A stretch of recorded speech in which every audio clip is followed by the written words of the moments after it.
Hello there, Mad Mike here. Welcome back to the channel. And today we are going to go over the plethora of casting news involving Sony and Marvel's Spider-Man 3. And by that I mean the Spider-Man Far From Home sequel that will be coming out from Marvel Studios and will be co-produced by Sony. Now, there was a lot of speculation leading into this film that they were going to do something involving the Spider-Verse, especially because Into the Spider-Verse, which was an animated film done by Sony, did very well. And Marvel Studios proper appears to be taking that and applying some form of a live action, applying it to the live action films that they've been doing. So I'm going to go through all of this casting. I'm going to give them a little bit of my opinion on how the project is shaping up, and then obviously we'll do the outro. But so let's go over the bigger ones first.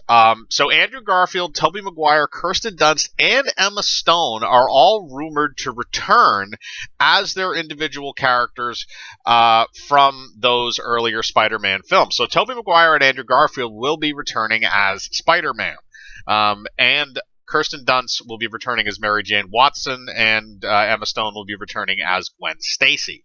So we're going to have all of those characters coming in, which I assume that Kirsten Dunst and Emma Stone will probably have a bit more of a cameo roles in the film. I don't think they'll necessarily be mainstays. I think that Garfield and Maguire will probably have more of a role in the film in regards to maybe kind of teaching Tom Holland. Again, the only thing that is kind of weird about this to me, because I feel like they're trying to do a similar thing to what they did with Peter Parker and Miles Morales and Into the Spider-Verse, where you're going to have these two older, more experienced Spider-Men sort of come in. Tom Holland has been his Spider-Man has been through a lot. He's gone to Nick Fury had the whole line of Far From Home. You've been to space. Again, so I feel like it's a little too late to go with that angle, but maybe they'll shake it up a little bit and it'll just be kind of like more of like a buddy cop type of thing, where they're all just cracking jokes with each other. I think that would be kind of amusing. But the other reason I think that Disney might be looking at this is because they want to solidify their Spider-Man. And there's always been debates. There's been debates for a while about who had the best portrayal of the character. I personally think Maguire still has the best all-around portrayal. And I think Holland is a second, with Garfield coming in as a semi-distant third. But based on what we're seeing here, I think it would be interesting to see all three of them interact, because they are all very different Peter Parkers. The Tobey Maguire version is a lot closer to the 1960s Peter Parker. He's a lot more of the everyman type of character. He's not as brainy as Andrew Garfield or even Tom Holland. But he comes off as more of an everyman. And then Andrew Garfield is a lot more of the joke cracker. He is very much the snarkiest of the Spider-Men to date. And then Tom Holland is kind of the awkward, inexperienced one that sort of does his own thing.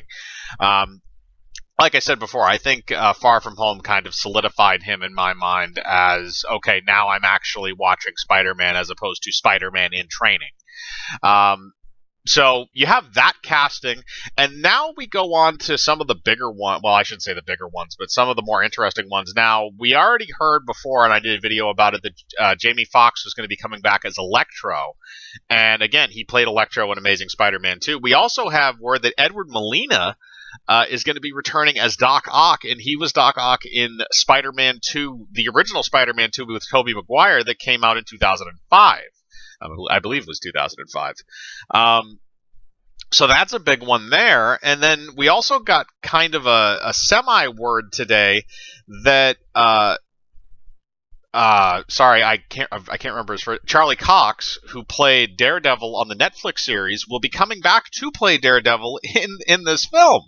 And this is on top of the fact that we already knew that obviously Tom Holland is coming back as Spider-Man. You have Zendaya, who's coming back as their version of MJ. You also have Ned Leeds, who's returning, or I forget the actor that actually plays him. And you have all of that cast of characters that are coming back as well. So this is going to be an extremely packed movie if it is not balanced correctly. It's going to be almost like an Avengers film to try and balance out all these characters.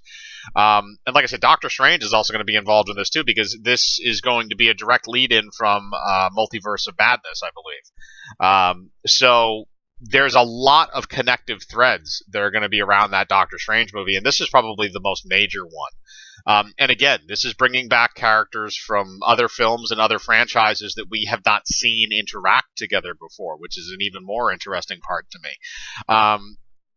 But like I said, the weird one is Daredevil, because that's kind of the thing that I think is kind of weird, is strange, is that, obviously a lot of people really enjoyed the Netflix series. I enjoyed the Netflix series too. I think Daredevil season 2 was probably the best season out of that. And I know people will disagree with me vehemently on that, but I do like season 2 because he actually looks like Daredevil as opposed to season 3 where he goes back to the sock costume, in season 1 where he's in the sock costume until the very end. But looking at what they're going to do, they're not sure if this is going to be the Netflix version of Daredevil, but he is going to be still playing the same character of Matt Murdock. So I would assume that he probably wouldn't change the performance all that much. It would probably be very similar to what we saw in the Netflix series. Maybe they'll tone down on the violence and stuff like that a little bit because it is Disney. They like to family it up, whereas Netflix like to play it a little bit closer to that R rating in terms of the content and the violence. So you have that. Here's my only concern with this movie, is that we have all of this stuff, but I think that they're trying to have too much at once. If you're going to do a Spider-Verse movie, do a Spider-Verse movie. I have a funny feeling they're doing a Sinister Six movie and they just don't want to set up all the characters first. So this is their kind of quick way out in order to do that. So, okay, we pick Doc Ock out of the timeline. We pick Electro out of the timeline. There's several others. You could pick. You could get Willem Dafoe to come back as Green Goblin if you wanted to have him come in. I doubt they would get the Topher Grace version of Venom. That would just be horrible. But if they did get a version of Venom, maybe the Tom Hardy version comes in. Again, I don't see that happening because he's more of an anti-hero type at this point. That's what they want to build around him. So I doubt they're going to have him play a straight villain.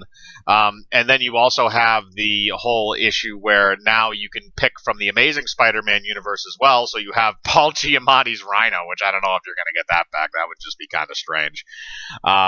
In addition to the Lizard, which again, I could see that happening. That wouldn't be necessarily out of the realm of possibility for me. And then on top of that, you still have the MCU villain. So you have Shocker, who you could, make actually a proper version of Shocker. And you still have Vulture as well, and Scorpion, even though they did kill off Mysterio.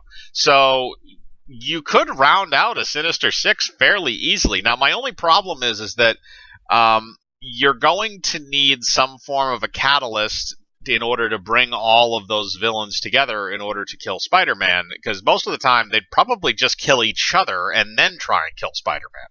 But in this scenario, Doc Ock might be the ringleader again. That's probably why they're getting Alfred Molina to come back. He did a great job in Spider-Man 2. I have no doubt that he'll do a great job in this film if he's given the chance.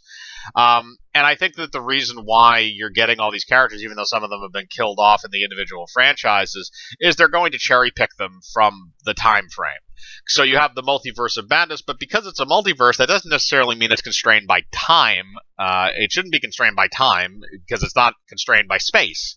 So you can pick these villains out of various points of this timeline and bring them in, even though the various Spider-Men may have already fought and or killed them.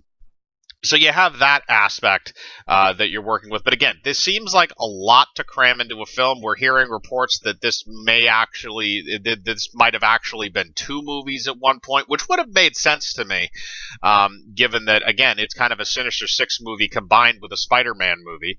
Because even in the Into the Spider-Verse film, you had a couple of villains, but the main villain is Kingpin in that series, or in that film. And then it's the rest of it is just kind of like about all the different Spider-Men or Spider people just kind of interacting with each other and figuring each other out and working together. So that's kind of what made that movie better because all those Spider-Men were likable as well. And I think if they stay true to the writing on those individual films, if they stay true to the writing of the Raimi films and later on with the Amazing Spider-Man films done by Mark Webb, and obviously the MCU films, I think from a writing standpoint, I think it can work, but you need to have the right people. I think maybe you should have another director tacked onto this as well instead of just John Watts. Um, but I think it starts with the writing. If the writing is solid, I think you can build on that. But right now, this looks very cluttered to me. This looks like it could be having a Spider-Man 3 or an Amazing Spider-Man 2. Or I shouldn't say Amazing Spider-Man 2 because the advertising was kind of screwed that. But it feels kind of like a Spider-Man 3 to me in the sense that it's cramming a lot into one film. And I would not be surprised if the runtime for this film was close to 3 hours, depending on how much they want to extenuate the Spider-Man. Now, what would piss people off is if you only brought in Maguire and Garfield for, let's say, the third act. They just kind of pop in and help Tom Holland's Spider-Man kind of fight off the villains, and that's really all they're there for. That would piss people off. But I don't think that's the case. I think they're going to bring them in as Spider-Man proper. I think they'll probably be in a good amount of the movie, probably not the whole thing, but a good amount of the film. And like I said, as long as they keep with those characters' writing and they keep them consistent with what they were before, maybe just age them a little bit, obviously, because they're going to be older going into this than what they were when they actually played the character, especially Maguire. So as long as they stay true to that, I think they'll be fine. But early on, it's looking a bit cluttered. But I want to know what you guys think. Are you excited about all this casting news? Do you have any issues with it? Do you think it's a bit cluttered like I do? Are you excited to see Are you excited to see maybe Maguire and Garfield's Spider-Man come back into a universe for a film? As usual, put your thoughts in the comments below. I like to read them. Hit the bell for notifications. Hit the like button. Subscribe, and remember, I live my life free of compromise. Do you?